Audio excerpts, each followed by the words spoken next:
Before you begin, remove the base enclosure. Warning: to avoid personal injury and damage to the product, use extreme care not to puncture, twist, or crack the battery. An internal puncture or rupture to the battery has the potential to cause a short, which may result in a thermal event. Removal: disconnect the battery cable from its connector on the system board.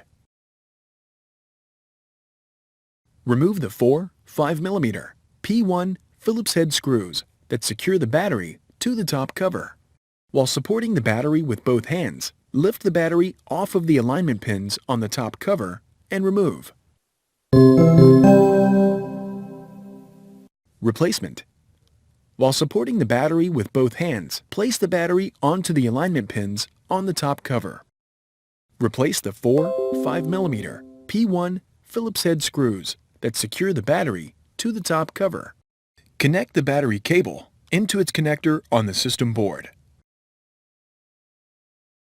Thanks for watching. Please click subscribe for more videos and weekly updates.